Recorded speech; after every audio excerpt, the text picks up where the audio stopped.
All right. Hello, Gun Nation. How's everyone doing? We've got DB in the house, Lynn Holt, and I will get to your question, Lynn. Mike Kai, Lake Ozark guy, Rich B, Dennis Buckner. Let me know if y'all can hear and see me well. Got the AC on because it's super hot, but anyway, it might be a little noisy. Hopefully not. Lynn is asking, is $26.99 a fair price for a used, never fired Staccato P DPO? Lynn, there are some variables there. Depends on if it has a DLC coated barrel. Also, I need to know if it's steel frame or aluminum frame, and does it have a threaded barrel or non-threaded barrel? Um, there's different variables there. That's You can get a brand new one between 24 to 29. So depending on DLC coating, threaded barrel, other options. Um, the iron sight one is much cheaper. We know that. And this does have the DPO, which I would highly recommend. Then you got to buy the plates. But I mean, it's not a super bad price. Is it from an individual or also a gun store? I kind of need to know a little bit of that because I think you could probably do a tad better. If it's a threaded barrel and DLC coated barrel and all of that other stuff, that's going to be a good deal. Oh, here you go. Okay, let's see here. Hello, Dennis Buckner, Pistol Pete, Palindrome Scott, Clyde Cumberland. Uh, I hope I didn't miss anybody. I think I got Lake Ozark Guy and Rich B, but sorry, I was trying to. Let me jump back on this question. Okay, let's see here. Oh, threaded barrel? Yeah, that's a good price. So it's a Staccato 2011 P DPO X series. Does have the G2 tack texture, so that's good. It's aluminum frame, that's good. DLC threaded barrel black, yeah, that's a good deal. Yep, I would recommend that. Yep, because you're getting the threaded barrel, which is like a $300 option. You're getting the DLC, which is another option. You're also getting the new tack texture, which is good. Um, I want to see something. Is the X series? Hang on. I want to check one thing real quick.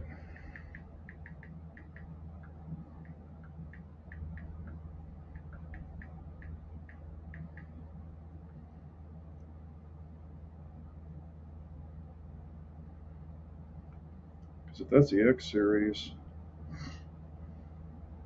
that's what I thought. Um,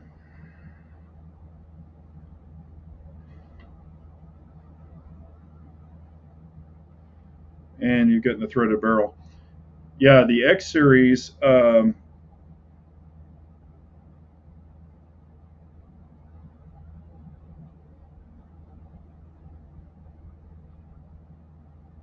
That's what I thought. Okay. Yes, that's a very good deal.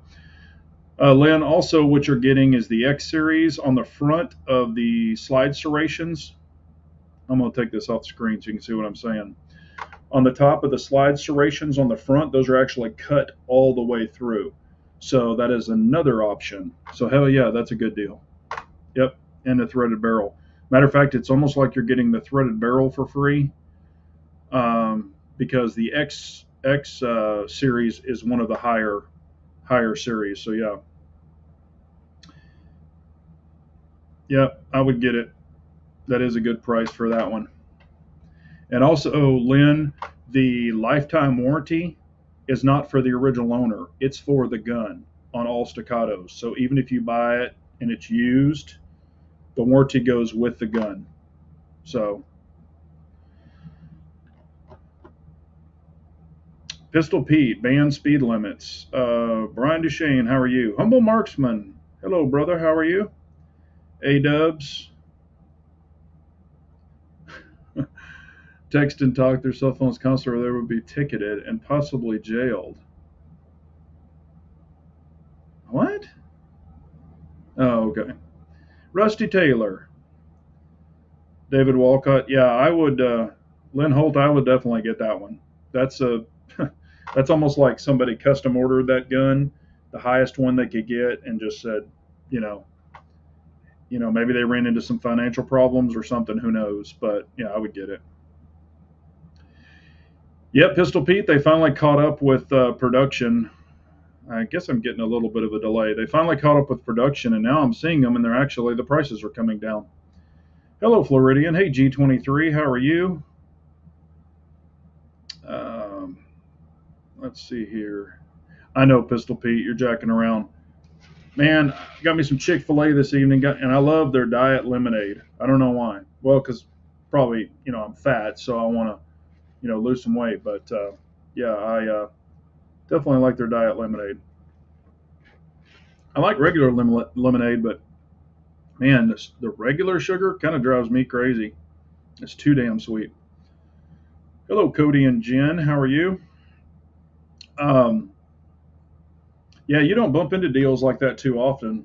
And I wouldn't even be worried about the never fired, but I bet you somebody bought it and then probably maybe ran into a little money issue and probably wanted to sell it. Um, yes, I have. Well, I mean, I've seen Kimber 2011s. They come out with another one.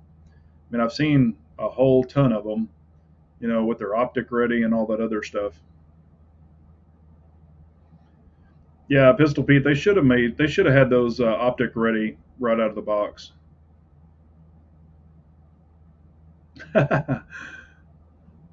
What's up, Donnie? He said you want to lose some weight, but you got the big gulp 128-ounce version of the diet lemonade. No, this is actually it's smaller. This is their large, but it's actually smaller than some of the restaurants around there. Yeah, I really like Chick-fil-A. I mean, 1 minute, well, we won't get into that. I mean, I do like their food though. We have my wife has a friend, and they own three of them. Or no, I'm sorry, two of them. It's weird. They own two Chick-fil-A's, and then it's either their son or who. I think it's their son. He owns like no, yeah, it's their son. He owns like four Sonics. So you got Chick-fil-A and Sonics in the same family. Where am I this week? I am actually in Oklahoma. I was in Tulsa the last two nights, and now I am in Edmond. Hell, I got to look sometimes because I forget where the hell I am.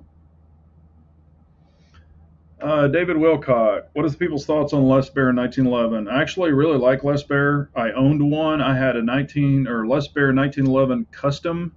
Now, here's a story. Back when Les Bear, was making like true custom 1911s, you would get them in a wood box. I mean, it was really nice. Mine was hell. I did this what 20 years ago, maybe longer. I don't know, but it was the chrome, the whole works. Beautiful gun. They actually made them similar to the way that they make Nighthawks.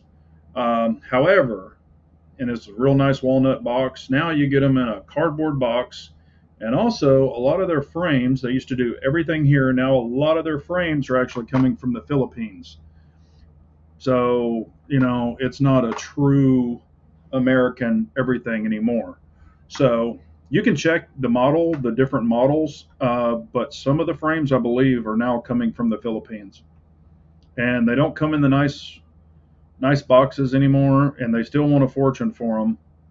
I mean, nothing's wrong with them, but if I were going to get like a custom 1911 now, honestly, it'd probably be a Nighthawk. Um, or for the money, I mean, like I've said numerous times, Dan Wesson makes a hell of a 1911. They're just not as custom. But I don't think Les Bear's where it used to be. Ed Brown, I've owned Ed Brown's before. Ed Brown's a nice pistol. I really enjoyed my Ed Brown, and they both shot exactly the same. Yeah, yeah, 16 ounces of small. Yep. My EDC, I'll show it because it's safe. Just released a video of this holster. and running the CZ-P10C. Decided to run that this week. Because like I said, I'm really enjoying the holster, and y'all know that I love the P10C. But been wearing during the day, um, wearing shorts and like golf shorts and a golf polo, and I carry my staccato even when I wear this. But I was just like, you know what, I want to rock the P10C some more, so that's what I've been doing. Gather around, Uncle Jay is telling a story. Yeah, fanny pack or man bag for EDC. Mm,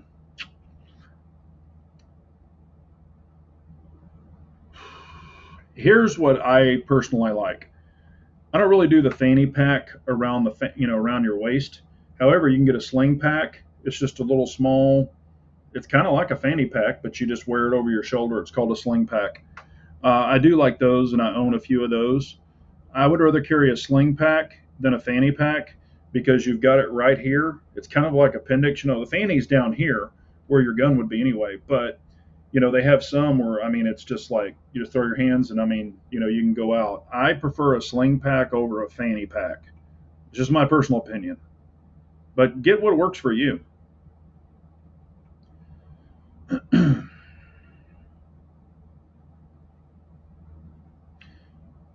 Yep, carried Thunder Ranch on the last year of duty. Thanks, Rusty. I appreciate your service, man. Bu- bu- bu.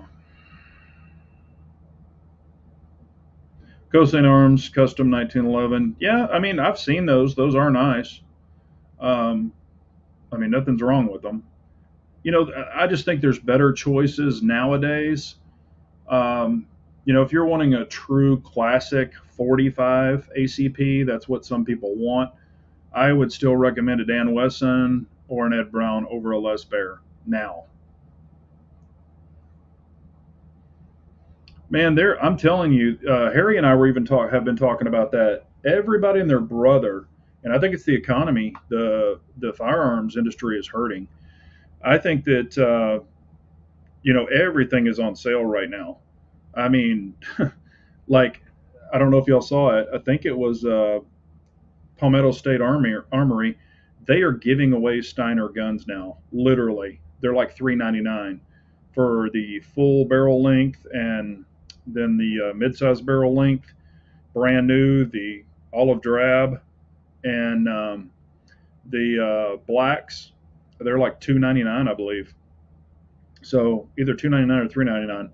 But I mean, things are just really super cheap right now. Now, not staccatos and not those type of guns, but all the polymer wonders, man, they're coming down. So if you're needing something, now might not be a bad time to buy them. Um, if you're absolutely needing something. But yeah, there's a ton of deals on P10Cs. I've seen them for $3.99 or $3.29, and then the Optic Ready, I saw them for $3.99. There's been rumors that CZ has different guns that are coming. Now they even have the Combat P10C with a threaded barrel suppressor sights, but they're not giving those away. But you know, yeah, yeah, yep, you're exactly right.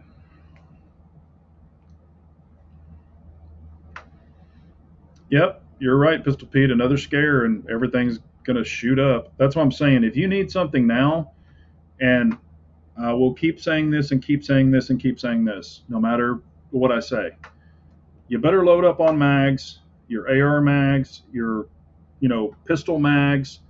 I would highly recommend loading up on those, especially your standard capacity. I would just load up on what you're going to need. I'm not saying you got to stack them to the ceiling or anything, but just get you some mags. Definitely load up on mags. What's up, Norwood? How are you?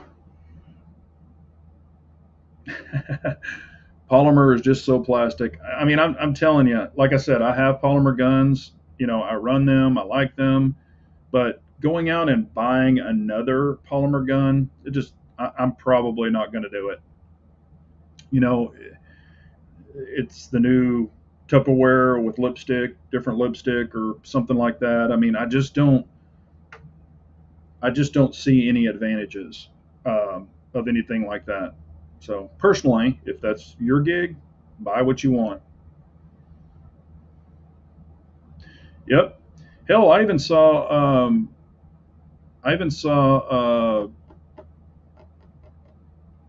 what the hell are they? Bolt carrier groups and MPI tested bolt carrier groups for $39. I was like, holy crap. I mean, I'm not saying it's the best one in the world, but if it's MP magnetic particle inspected, um, and it's a standard bolt carrier group, I mean, hell, they're great for backups.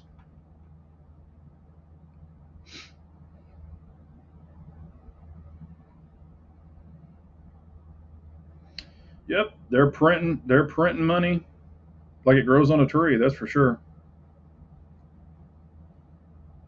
Yeah, Norwood. Mine weren't mine weren't 399 either, and I've got three of them as well. Well, two P10Cs and one P10F. Damn, Lynn Holt. He must have won the lottery. Had a wonderful thing happen today. I paid 11 cents for 100 rounds of 45 ACP. Wow. I'll say.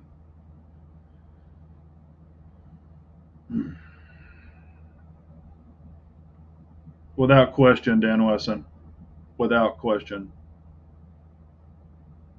Hell, there's no doubt in my mind. Um, and I get a lot of questions, or that's kind of why I brought this up. Would you EDC that?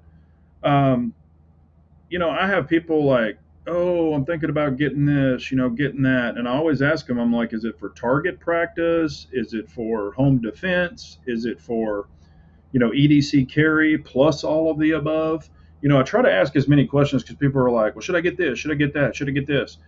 And I'm like, well, what's your intention? Are you gonna, shoot it in competition, or you're gonna, I try to ask questions because it's like going into a gun store and going, hey, what's the best gun you have? They're probably going to go Glock, because they get kickbacks for selling them. But you know, it's you try to break it down what the person's going to use it for. If they're like, hey, what's a great gun for everything? I wouldn't get some little mouse gun and that's going to be your going to the range and putting 300, 400 rounds through it because it's going to be a pain in the ass and it's not going to be fun. I mean, it's doable, but it's just not fun and practical. Um, but I get that's kind of what I was saying. I get asked all the time, would you EDC this? Would you EDC that? Would you own this? Would you own that? And like I said, what I like and what you like might be totally different. What I look for in a gun is if it's reliable, if it works for me with my hand size and all of that. I mean, there's all kinds of variables. So just because you see it in a magazine and go, hey, I want that, that's why I do try to put my hands on a lot of things because guns I think that I might like, once I put my hands on it, see it, feel it, touch it, rack it, I'm just like, oh, screw this. Or I might be like, yeah, hey, I do like it and I'm interested in it. So, you know, that's the thing about me. I've kind of people are asking me, like some of the basic guns and stuff like that. I mean, because they might be new to guns. Um, I, it's kind of like Keenan did a video today, and he was talking about, and I'm not beating it. Y'all know how I feel about SIG, but he was talking about his SIG, 320, and does he feel comfortable in carrying it, in condition 3, which would be, nothing in the chamber, and then you rack it and go to work or whatever you need to do, and things like that. And I was just like, you know what? There's so many guns out right now. Honestly, that would be my last choice. And you know, I wouldn't just go out to buy a SIG P320 right now because for one, I think their triggers suck. I've said that 1,000 times. Um, even their X5 trigger, I think it's just the reset's way too freaking long. It's got so much slop in the trigger.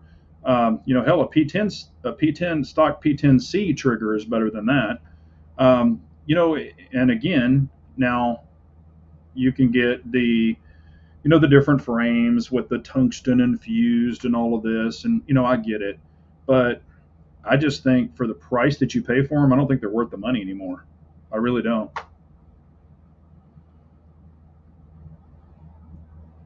I knew who you were talking about, IBG.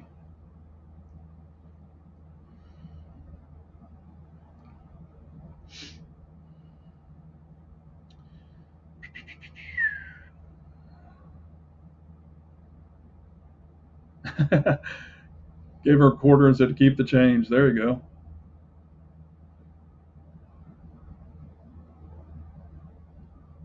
Oh, your fourth P10. Okay, there you go. What's up, DB? P10 45 ACP. I don't. I've still never shot the 45 ACP from the P10 series. What's up, Arsman? How are you?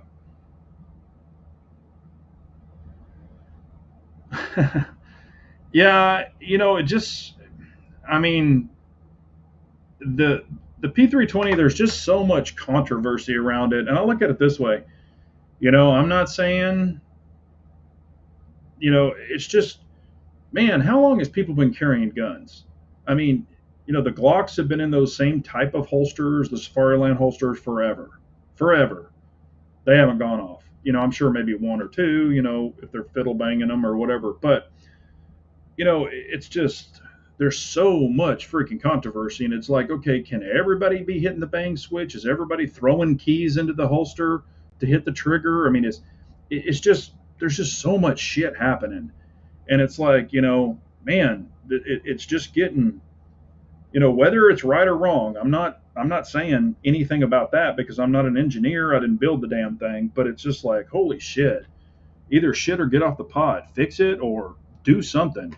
I mean, it's getting boring and tiring and all this other shit listening to this SIG crap about going off in a holster or, oh, it's not our fault, it's their fault. It's just getting tiring, very, very tiring.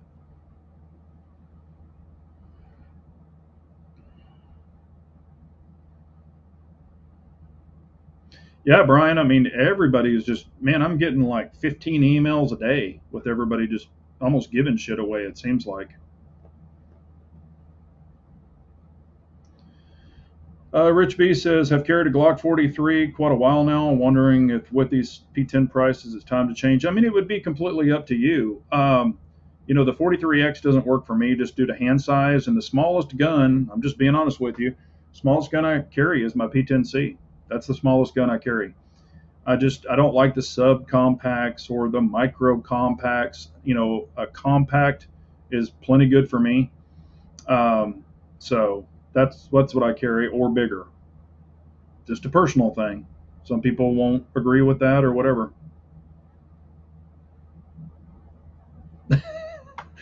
Oh man, gotta leave. You can't. When it comes to accountability, Sig is like my ex-wife. That's pretty funny, Pranic. Um, I just I don't know. Like I said, I'm just so. It's almost like I'm just.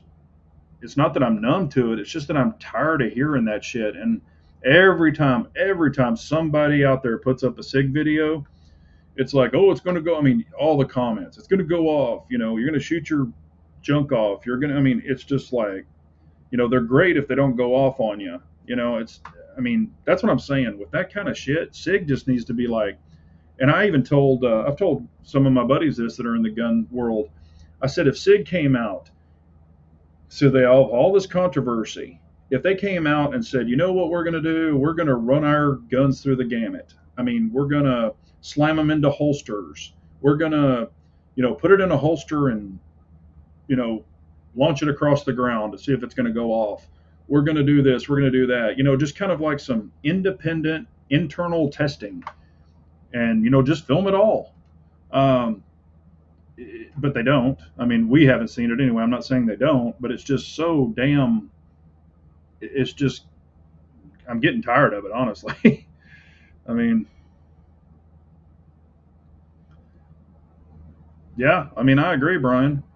And even on the little 365s, administrative results did one, or not administrative results, tactical advisor.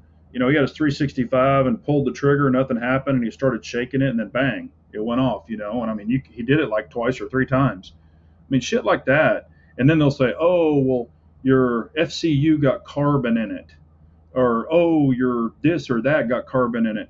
Do you know I have ran the dog shit out of guns? I have purposely just let them get gunked up, not to carry, but I'm just letting them get gunked up, and because I want to see what my guns can handle. And I've never had a gun go off on its own, ever.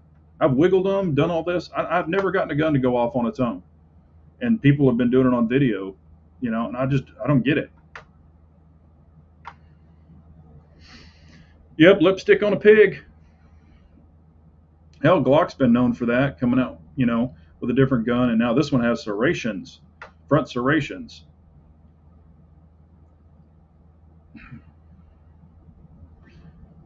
Yep, I agree. And if y'all remember, way, way, way back when, I shot the new little micro 365 when it first came out. It was Harry's, and I'm at the range and I'm going to shoot it, and bang! I kept when I was pulling the trigger, the freaking firing pin broke. I mean, we took it apart, and it was the firing pin broke off. The whole tip of it broke off. So ever since then, I'm just like, eh. And I've had 320s, y'all know that, but I had problems with them, with my X5, original X5, and with a 320 and with a 1911, SIG 1911. I mean, I've told all these stories, so I'm done. The only SIG I own is the P322. That's it. And I won't buy another one, not even their rifles.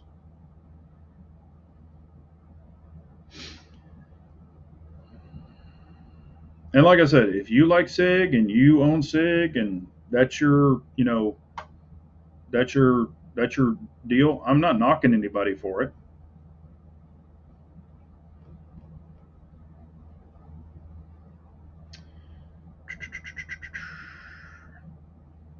Um, would you be down for a 10 millimeter again if there was a CZP 10 in 10 millimeter?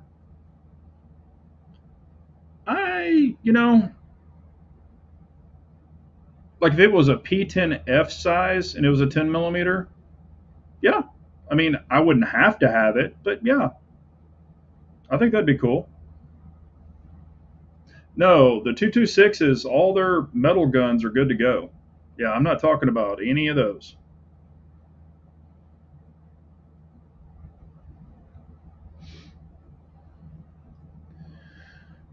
You think with all the lawsuits and controversy, SIG would redesign their 320s, make a holster, or made a holster for a guy that worked there, and he says they don't seem to be too concerned. Yeah, because everything, here's what it's all came down to. With SIG, it says they have no proof. Um, we tested it and everything was okay. That's what I'm saying. They can't recreate it, but hell, it's like even when I was a technician, you know, like a customer could drive a car, they'd hear this crazy freaking noise or this knocking or whatever, and then I would get it and I'd be like, I don't hear it. Mr. Customer, can you ride with me? Can you duplicate it? Can you recreate it? And we'd ride with them and everything, and they'd be like, yeah, it's not doing it now. So I'd give them their car back. 2 days later, they'd pull in and, hey, it's making that noise again. I'm like, don't shut it off. Let's hear it. And we'd start driving and it wouldn't do it. Or we'd start driving and it would go, wouldn't make the noise. And then all of a sudden it would start up and I'd be like, oh shit, okay, I know what it is now. It's like that kind of stuff. But, when like tactical advisor is sitting there and he's shaking the gun with his finger off the trigger, he's pulled the trigger, nothing's happening. Then he shakes it with his finger off the trigger and bang, it just goes off. And you all remember the SIG Cross. They came out with this brand new cross that was a Q fix knockoff, and nothing fancy's banging on it, and the freaking trigger goes off. I mean, shit like that. They're kind of known for shit like that. So I don't know.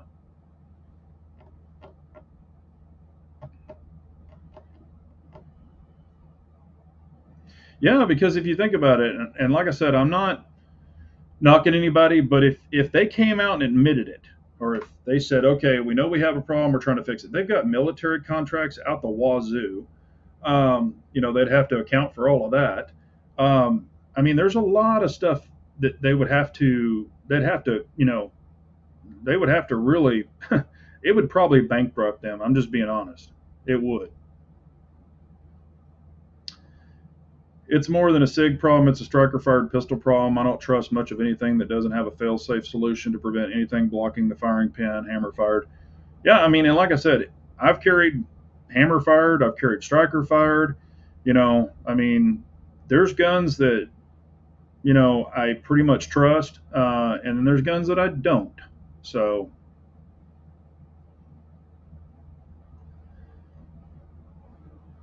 yeah, I know a lot of people that own them, just like what Armsman's saying. I know a lot of people that own them and they won't carry them anymore.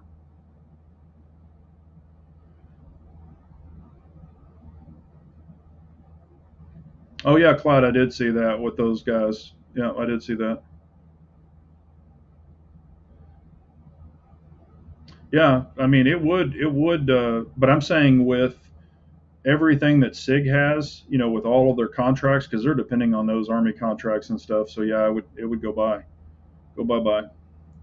What's up, Chicago Mike? How are you, man?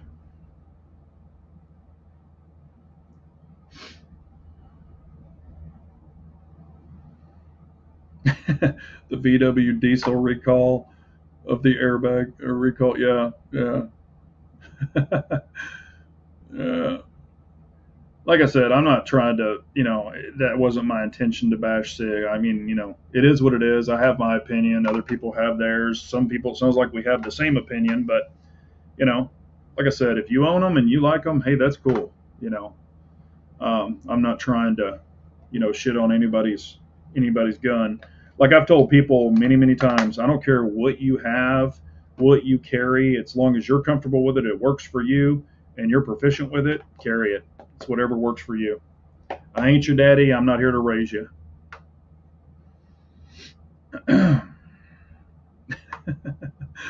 Oh man, yeah. I mean, I've said that to some of, when people always say, it's the guns are bad, guns are bad. I'm like, and I've even done videos on it. Y'all have seen it where I have a hammer, a knife, a screwdriver, and a gun, and I'm like, all of these are tools. If I laid every one of them in the middle of a highway, loaded gun, hammer, well, of course, you'd get a punctured tire, and that's what I was talking about. You can get a punctured tire from the knife if it flips over and punctures your tire. You can get from the screwdriver if it flips over and punctures your tire. But you can, and hell, maybe the claw part of the hammer can do the same thing. But you can lay them in the street and run over them and do what you want. They're not going to go off unless you actually, hit the trigger. But the second that bad person with evil intentions picks it up and pulls that bang switch, that's when it goes off. It's not the gun. It's not the tool's fault. It's not any of that shit for regular guns. But I've said that to some people who are like, guns are bad. People shouldn't have guns. People shouldn't have this. People shouldn't have that. I'm like, it's not the damn gun's fault.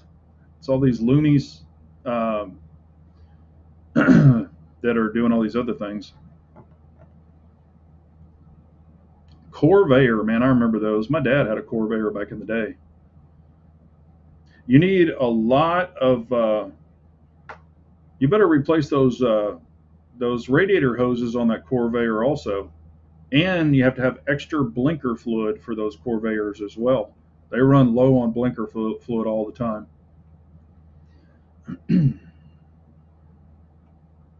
Oh, matter of fact, I was seeing a customer today, and all of a sudden this car pulls up, and this was in the hood in Oklahoma.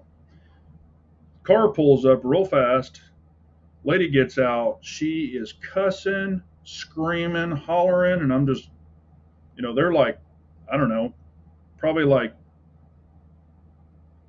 50 yards from me, if that far, screaming, hollering, cussing. Car's full of kids,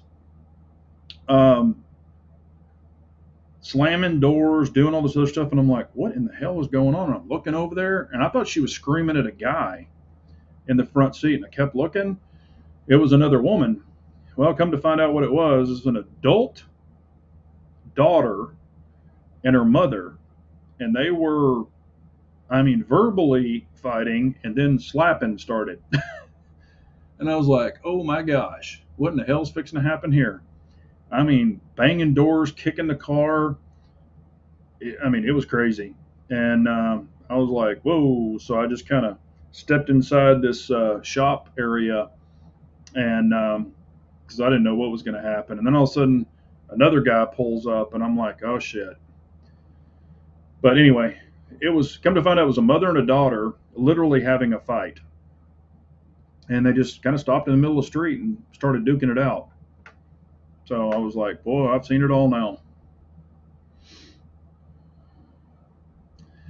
Oh yeah, it's all on military contracts. It is all about some of the cheapest bids, what kind of kickbacks they can get at the end of the contracts. I mean, there's all kinds of shit involved. I have actually in my past life, I had bid contracts with the government as well, and I would get an email and it would say, you have been under, or you need to come down, like what was it, or another bid came in at 23,000 below or whatever, if you want to consider or if you want to bid. So basically they put you in a bidding war against each other, and I was like, nope, I'm done. I'm done. Now it wasn't for any firearms or anything like that, but all about the bottom dollar.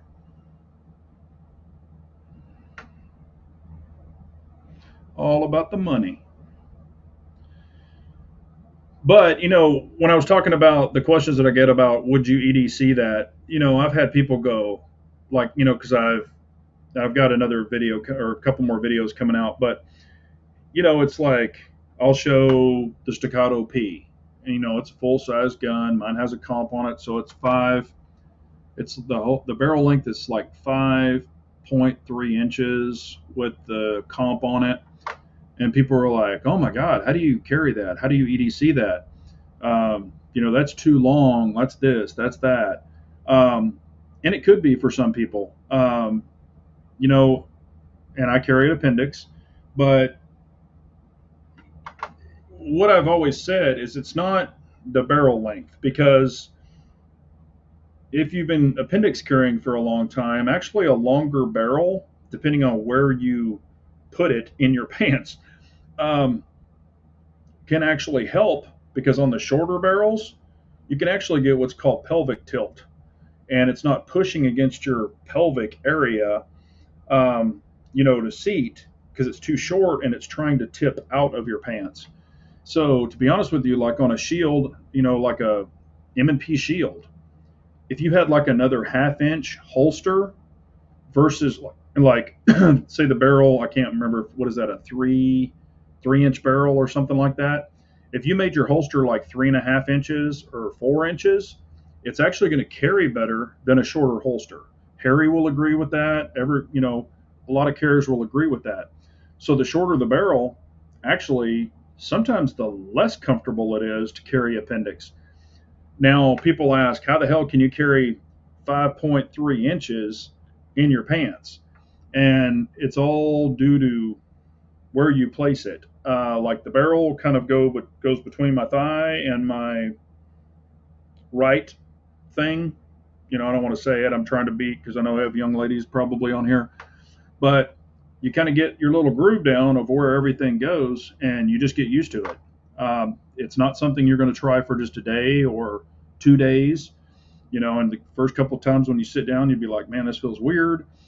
Also, if you have, some people have longer legs and then they have a shorter pelvic area, it's very short. Some people have a longer pelvic area. It's kind of based on how you're built, how God made you, but I'm not saying it's for everyone.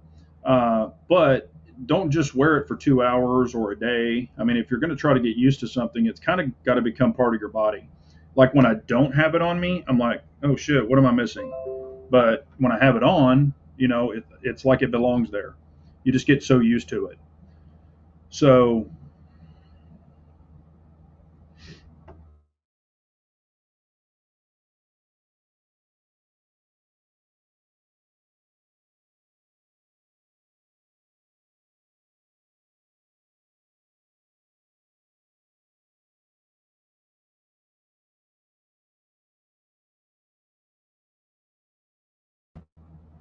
Okay, hopefully y'all can see and hear me.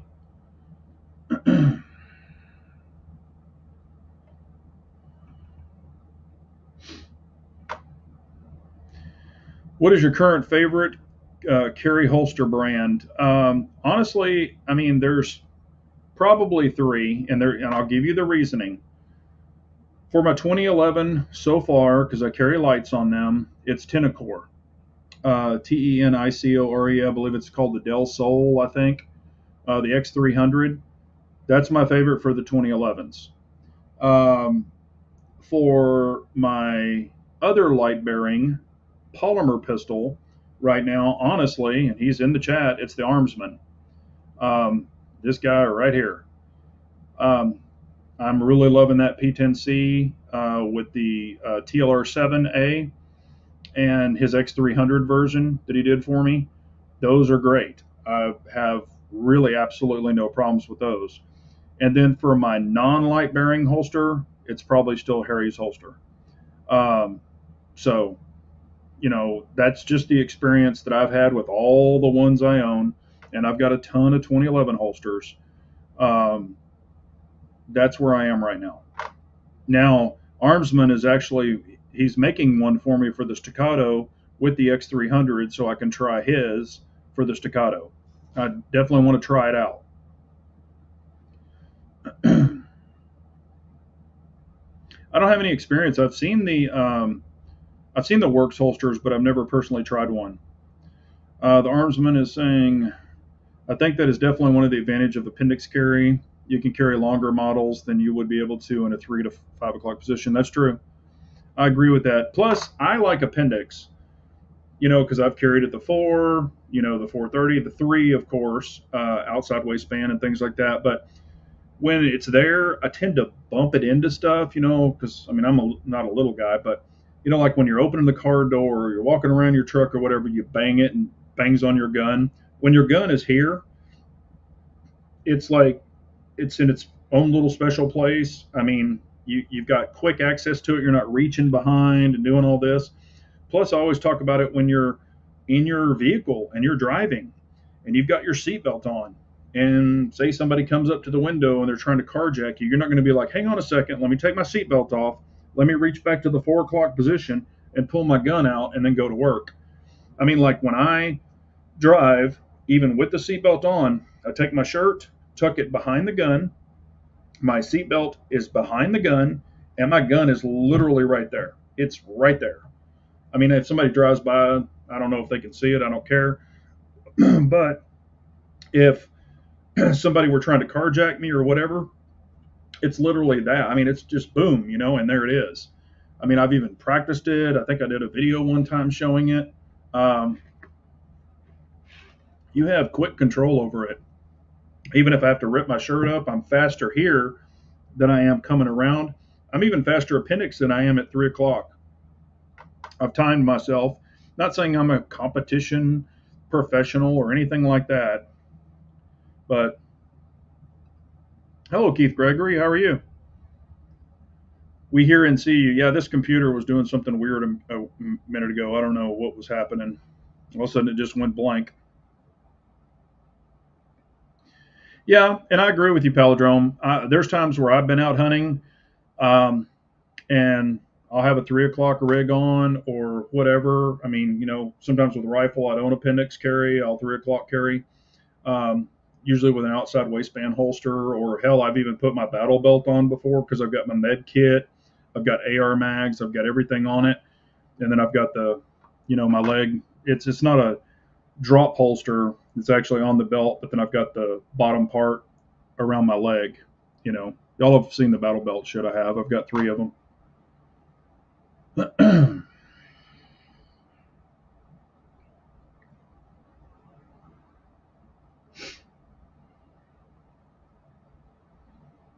Yeah, and I've said this too also, and Pranix repeating it as well. If you have a good holster and a good gun belt, your holster's not going to move around. It's not going to chafe. And I hear people go, "Man, I can't have an aggressive grip because it chafes my, love or my baby belly or my tender belly or whatever." I've got some super aggressive stippling and super aggressive grips on some of my guns. And I've never had that problem because with a good gun belt and a good holster, it's not like your holster is moving around or up and down. I'm not saying you just get a little rub mark, but it's not like going to take your hide off or anything. I mean, come on, Buttercup. Don't get too lackadaisy on me. Yeah, Floridian. The only thing I've seen with convenience store drama is a lot of the meth heads. Outside, hey man, you got some money, you got this, you got that. I've seen some of that stuff happening, but I mean, I haven't gotten a Twinkie thrown at my windshield like I did from that crazy dude one time, or I don't know if it's a Twinkie, some kind of damn fruitcake thing or whatever. But you know, how do you feel about the 10 o'clock position when driving? I mean, if that's what works for you, that's basically like a left-handed position. You could do that as well if that works for you. Oh, and a lot of people ask me, they're like, okay, if you're wearing, because I wear a lot of the core belts, the gun belts. So people are like, hey, you got your buckle in the front. So how do you have your holster here? At the 12 o'clock, because that's where my holster is. I don't run the buckle in the front. I actually run my buckle right over about the 10 o'clock position. So when I put a belt on, I don't start in the middle at the front.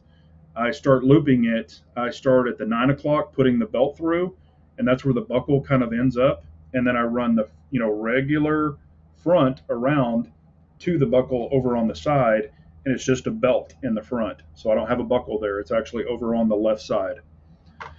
So that is how I have a clean front, and buckles don't get in the way and all that other stuff. And like I've said, if you have to go to the restroom, I just take the core and click it a couple times and just unloosen it. I grab the holster while it's on the belt. I slide it over towards my right thigh, and then I do my number one, and then I slide it right back. So I'm never taking the gun off the belt. And then, put it right back at the 12, and then zip, zip, zip, clip, clip, clip. And that's the way I do it. Kind of make it like a hula hoop. And then if you have to do the other business, you can still keep it like a hula hoop and just drop it, and your gun still stays on your holster. So it just turns like into a big hula hoop. That's why I don't cut too much off the core. I leave a little bit of extra for that exact reason. And never had a problem with it. Go about your business, and you never ever have to take your gun off. Some of the holsters where you've got your gun and you've got the mag holder, and it's your whole front package is that freaking big. You can't just move that over to your thigh. A lot of guys have to go into a closed door area and take the whole unit off and then set it on the damn toilet or the back of the toilet or something, and then do their business. And that's how people leave shit behind. So that's why I don't do that. Yeah, cross draw. Yeah, you can do that.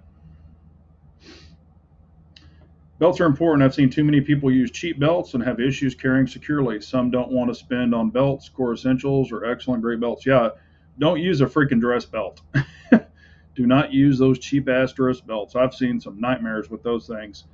And that's kind of, again, why, and I talked about it in this video. If you didn't see the video on Armsman's holsters, check it out, because I talk about the DCC clips. Probably some people didn't watch that long, but I talk about the steel clips. I'm a big steel clip proponent, and it's discrete carry concept clips, because I have broken plastic holster clips. I've snapped them off, just from like popping them out and taking them off. They just, over time, they get weak and they just break. Or if you're doing draws, like really quick draws, and your holster's flexing a lot, they can break. So DCC clips are the only clips I'll use. Now they have the monoblock, which is a one unit with two clips built on it, or the individual ones. I'm a big proponent of the 175s. I talk about it in that video if you want to check it out. But he offers them, Harry offers them. A lot of people offer them. They're expensive. They're not cheap.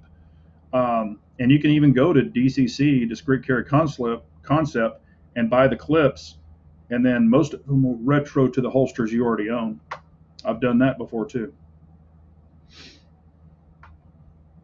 Which hand most all of you are more comfortable with, left or right hand? I am ambi, but favor my right more than my left. David, I'm a right hand guy. Um, Shit, when I throw a ball, when I do everything, anything left handed, I throw like a girl, which there's nothing wrong with that. If you're a girl, I just don't have a lot. I mean, I can draw left handed, like when I shoot left handed or weak handed, it's just not as proficient. Matter of fact, I think I should definitely practice it more in case my right hand ever got hurt or whatever. That is probably my weak link is left-handed shooting. So if you're ambi and you're good with both, that's just a pro. I mean, I say rock on, man. And then also, is there, we've kind of seen the little mouse guns, and then we've seen the micro, and then the subcompact, and the micros now, and then the compacts and the full size. I just want to see if I'm kind of seeing this because this is what I'm hearing and also seeing. I'm kind of seeing the compacts are coming more and more prevalent again. Not saying everybody, there's a lot of people still running the micros, like the SIGs and the X macros and stuff like that. But do you see the compacts coming, I guess back in favor again, or do you still see the macro or micro type guns built still being in favor?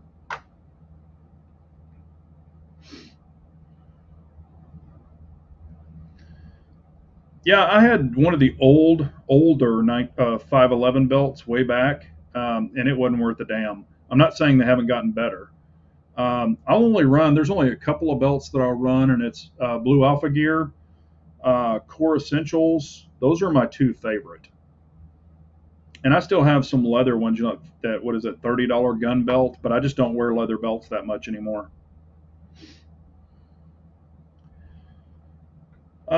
On a different note, do you own any Target 22 LR pistols like the Ruger Mark IV or Smith & Wesson Victory? Rich B, hell yeah, I do. I got the Ruger Mark IV. I've got the Taurus P20 or TX22 compact, or excuse me, not compact, competition. I've got the 322. I've got a P09, a CZ P09 22 slide. I've got a couple more. I've got the 22 compact, the Smith & Wesson. I don't have the Victory, but I've shot the Victory. And in my opinion, I like the Ruger Mark IV better than the Smith & Wesson Victory. And then if you want to option out either one of them, Tandem Cross makes a lot of parts for both, but they make more for the Ruger Mark IV.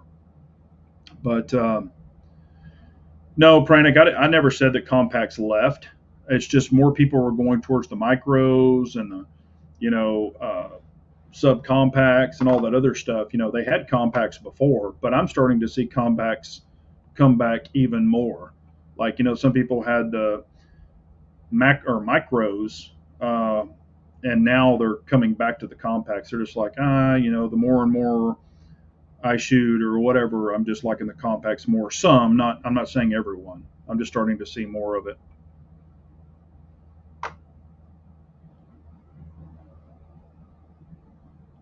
Wow. Okay.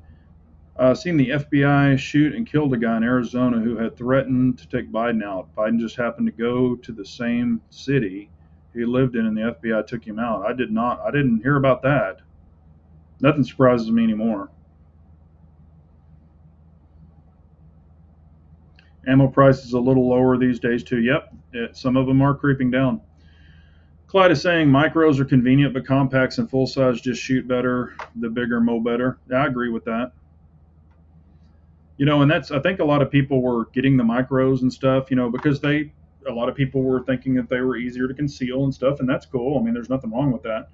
Um, it's just like I've shot some of the micro, and of course, my hand size, y'all know, they don't agree with me, but I've shot them, and they weren't mine, but I've shot other people's, for quite a bit. And I'm just like, man, I mean, not that I can't control it because I'm not recoil sensitive at all, but it's just, I don't know. They just don't feel that great. Like if you were going to do a lot of shooting, or if that's your go to war gun or whatever. I just feel more comfortable having at least a compact for myself personally.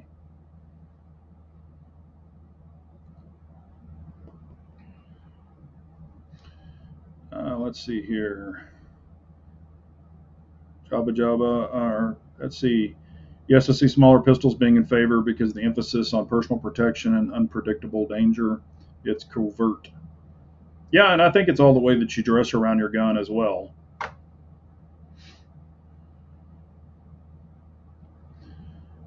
always thought micro and subcompact are more for the bark and convenient for small spaces. Yeah. Yeah, I haven't ran a 511 belt in forever, so I don't know. FBI is turning into Hitler SSI. Whew. Yeah. Yeah. Well, it's the alphabets, so them alphabet groups, they are definitely doing some different things now. We got about 5 more minutes, so if y'all have any more questions or comments or anything you want to get off your chest, or if you want to bitch about SIG, if you want to bitch about whatever, let me hear it. And then we'll jump off because I know Chris has his chat tonight, I believe, so I don't want to step on his chat. Maybe he doesn't. I'm not sure if he has it one or not. I think he does, but I'm not sure. He usually has one after me. Oh, and also, I saw a guy that posted a picture up, and in his everyday carry mag, he was running full metal jackets. Um, and a lot of people were like, "Oh my God, you're carrying full metal jacket," blah blah blah blah blah. Okay, yeah, in my defensive gun that I personally have, I only carry hollow points. On some of my backup mags, and there's a reason, on some of my backup mags that I specifically carry in the truck or whatever vehicle I'm in, uh, some of those are FMJs in the backup mag.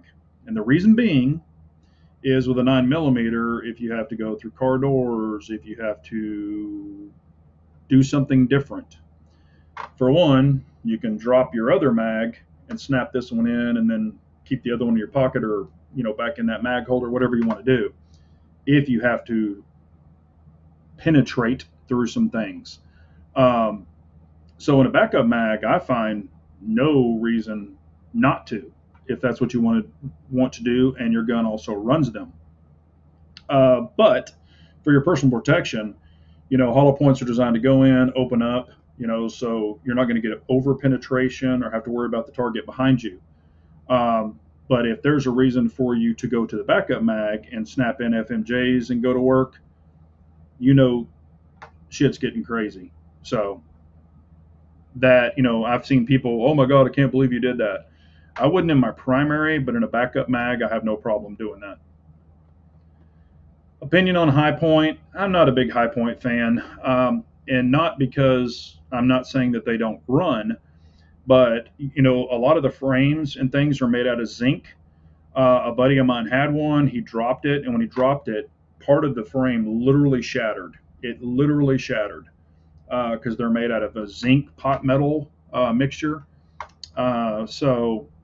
And they're heavy as shit. If you've ever shot one, they're super top heavy. They're just not that great of a gun. However, I've seen them run. I'm not saying that. The mags are kind of shit too, but it is what it is. Armsman is saying, I think the market is moving back towards the larger firearms, and that's what I'm agreeing with as well. Kind of sick of the micros. Really enjoying full size options recently. Lacking range time. Went from 2 times a week to once a month. Well, yeah, you're making a shitload of holsters, but that's kind of what I'm saying too. And I'm even talking to some of my subscribers and asking them, and I'm seeing a lot more questions and a lot more comments saying, hey, I used to carry a micro, now I'm gone to a compact, blah, blah, blah. I'm just seeing it's kind of a, and I've said this numerous times, it's kind of a big old circle, um, like I was shooting 1911s and then went through the circle and then came back to 2011s. So, I mean, there's nothing wrong with that. I just kind of think that's the way everything's going, in my opinion. I want the Shadow 2 Compact. CZ needs to drop that thing. Yeah, yeah. I mean, I think it's going to sell when they do. Ooh, man. 22 LR versus 380 ACP. I mean, well, let's just put it this way. 380 ACP is much more reliable than 22 because it's center fire, not rim fire. So you can, I don't care if it's CCI, I've even proven it. I had those, what are they, the 22 hammer or whatever, that personal defense round, and I had some of those that did not go off. I've got videos on it where I was testing them and running them, and a couple of them didn't go off. Your center fires usually always go off. So if I had to pick, it would be a 380 over a 22 LR for self-defense. However, I don't own any 380s anymore. I won't probably ever buy another 380 ever again. So 22, I mean, they're fun as shit. So in that aspect, I would rather have a 22 for the fun because I have plenty of 9s.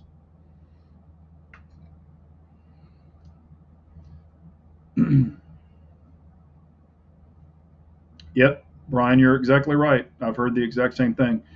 And a lot of them do it because, the Geneva Convention, all that stuff, they can't carry hollow points, or couldn't. Some couldn't. Some of the special guys did. But, I've got friends, and y'all know who they are. They make videos. And he said there was a time for hollow points and a time for FMJs, and a lot of FMJs were ran. So, made of Chinesium, yep.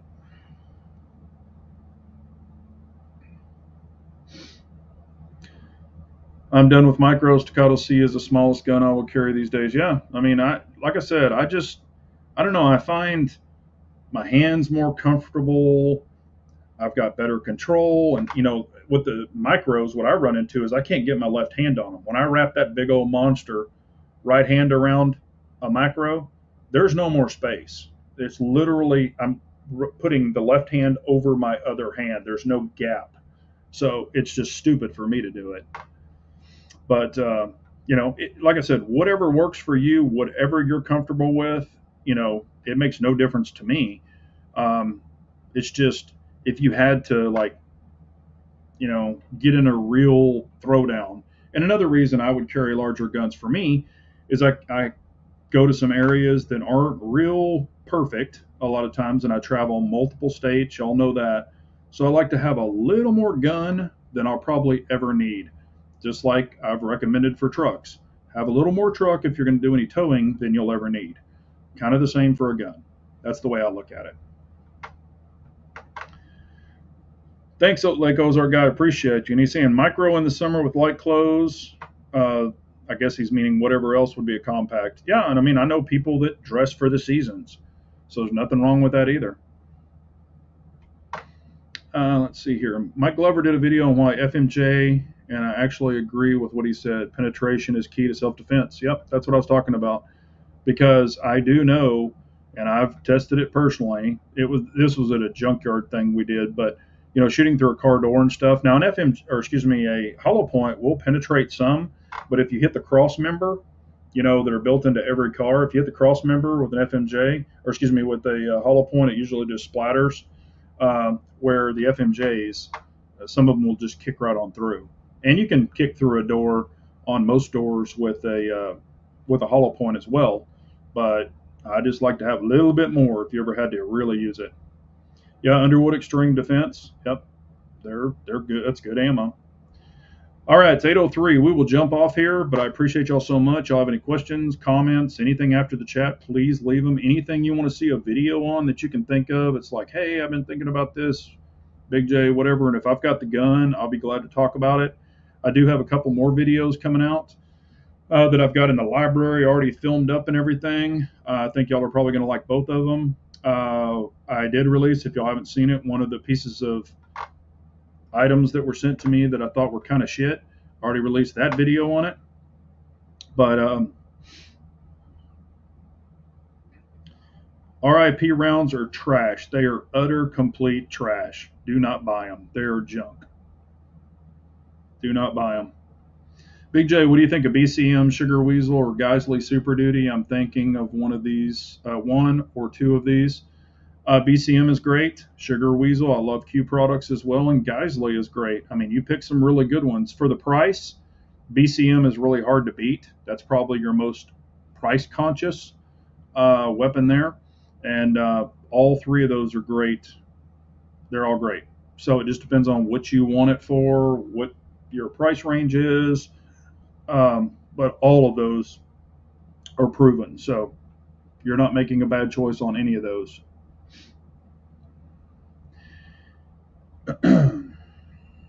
Ooh, ready to head to Bucky's. All right. All right. Well, I appreciate y'all so much. Y'all have a great night. And remember, an armed nation's a very weak nation. So we all got to carry on. Thanks, everyone. Y'all take care.